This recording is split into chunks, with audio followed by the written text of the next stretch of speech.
niya. Sabay ko niya. Uy! Di ko napansin yun ah. So, simulan na natin guys. Si Sir Josue Castañeda, pangalawang magkakala sa atin. From Mindanao ulit to si Sir Josue.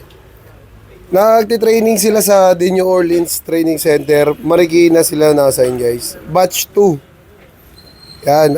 Ang instructor nila si Sir Alexis Sabile. Pinakagwapong instructor ng The New Orleans. Yan. Ang naabutan ko naman instructor talaga dyan na pinakagwapo rin. Sir Reginaldo de Rojas na mayroon ng training center sa Bulacan.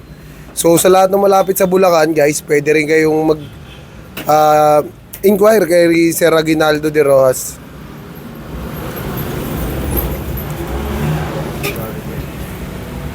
Yan.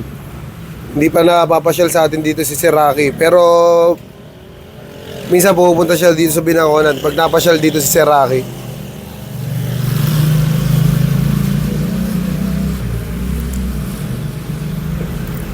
Yan. Yan, Sir Rocky, yung mga tinuro mo sa akin noon. Ito na, ngayon. Nagagamit na natin. Naipapasa na natin sa mga next generation. The generation, of miracle. Kung mapapansin nyo guys, yung damit nila, ang nakalagay, fake butcher. Ayan. Ayan. Ayan. Artist. Ay, ikaw na ganun yan, sir? Yung pala eh. Gumagawa ka ba ng t-shirt? Gumagawa. Ayun, sa'yo na lang. Ikaw na lang kukontakin ko. Para sa mga design. Kasi plano ko siya eh. Ito, sir. Ito gawa mo. Ayan, ayan mga gusto kong So yun, mamaya mag-usap tayo. Kasi meron akong bibigay dyan. Pero tingnan mo na, huwag mo na lang insultuhin. Pang lang yung kumbaga, mabilisan lang na I-rate ko na lang, i-rate. Parang galing kay Kim Jo. Yun nga. At 100k followers. Thank you sa 100k followers natin guys. So syempre sa makakapanood at makakita. Ang bilis hindi ko napansin tapos na yung primal guts. Okay.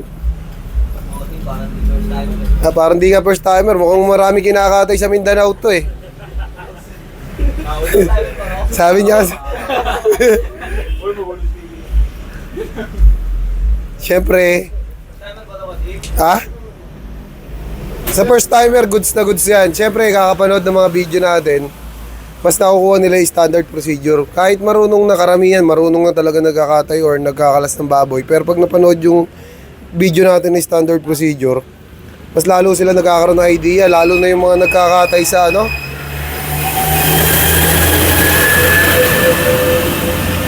Lalo na yung mga nagkakatay sa mga handaan guys, Kasi bata pa lang ako, nakakakita na ako ng ganyan sa mga handaan. Lalo't yung mga taga Batangas pupunta sa amin kasi yung tiyuhin ko taga Batangas. Yung tiyahin ko, yun. Pag naghahanda sila dati, mga Batanggenyo yung nagkakatay. So syempre yung regular na pagkakatay lang, pagkakalas ng baboy.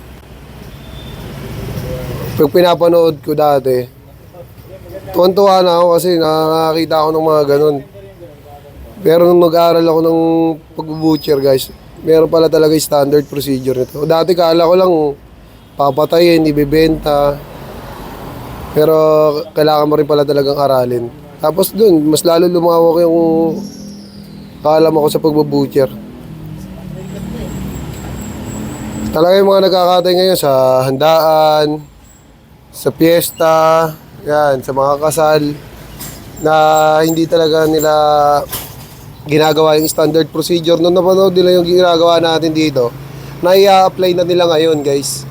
So yun, malaking bagay din sa kanila yun kasi syempre mas madali nilang nagagawa yung trabaho nila nang maayos yung karne guys, Si Sir Joshua Castañeda, yan. Nasa shoulder na tayo, shoulder blade sa exciting part.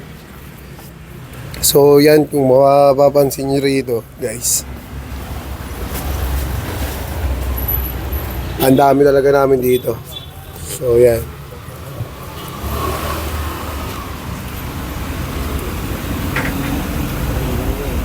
Kasi gamit natin yung isang camera natin.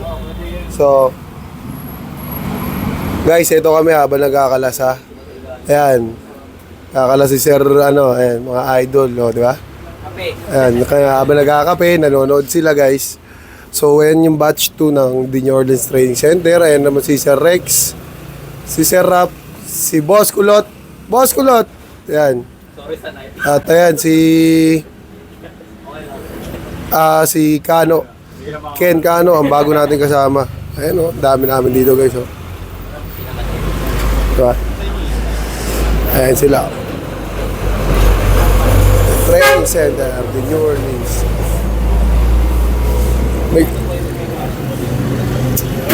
Tayo, nandito lang tayo sa sulok habang nanonood. Ayan o. Ang dami nila dyan guys, o, tumpok-tumpok. Ayan, sa lahat ng mga pagbubucher guys, tuloy-tuloy lang tayo. Walang masamang mangarap. Basta gawin mo lang ng tama. Tuloy-tuloy lang. Yan. Mahusay. Mahusay bakery shop. Baka naman, kahit pandesal lang.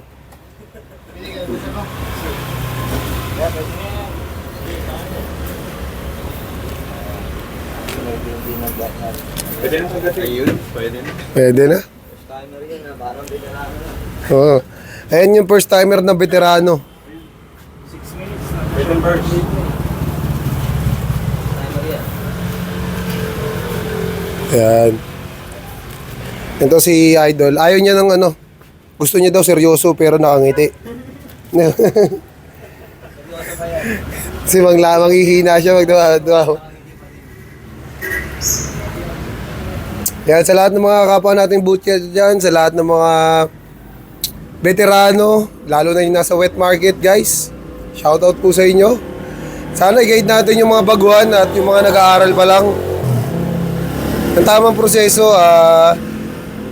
Bigyan natin sila ng idea or tip na mas magagamit nila sa pag-apply nila or sa ginagawa nilang pagkakalas para mas lalo pa silang gumaling at mas lalo pa natin silang ma-motivate na galingan yung ginagawa nila patungo sa pangarap nila guys, no?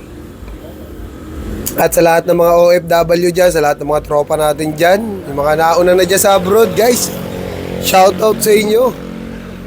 Alam ko kapag napapanood nyo yung mga video, lalo na yung mga first timer at mga nag-aaral pa lang, bumabalik sa alaala nyo yung mga ginagawa nyo nung kayo yun nandito sa kalagayan nila, no?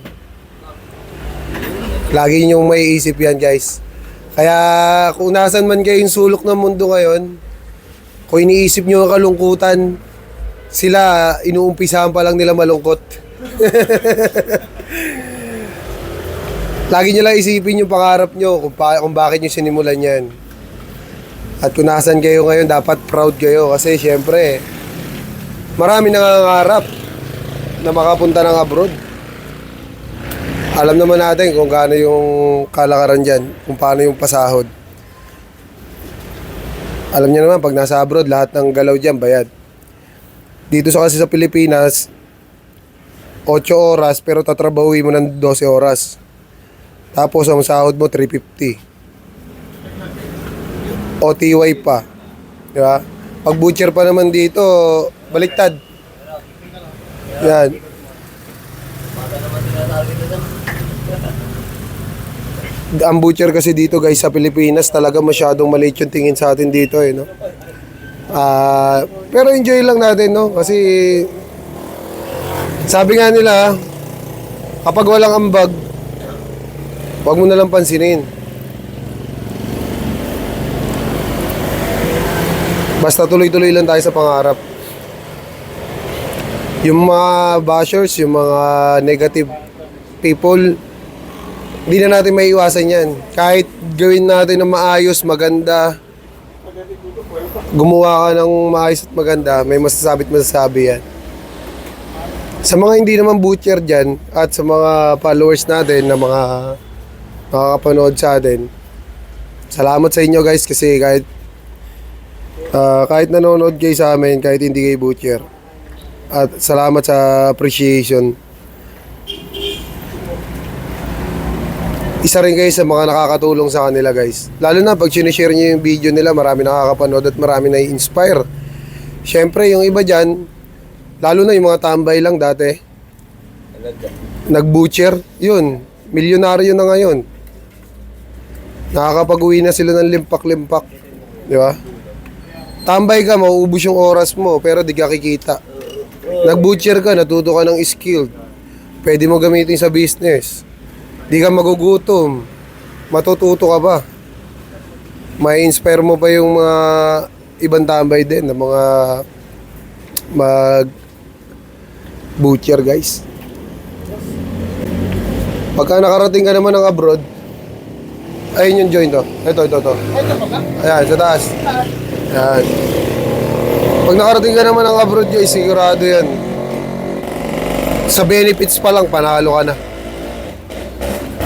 Pagdating dito sa Pilipinas, benefits, lugi ka. Di ba? Pero depende yan. Kung may pera ka, talagang priority ka. Alam mo naman sa Pilipinas eh. Real talk lang, real talk.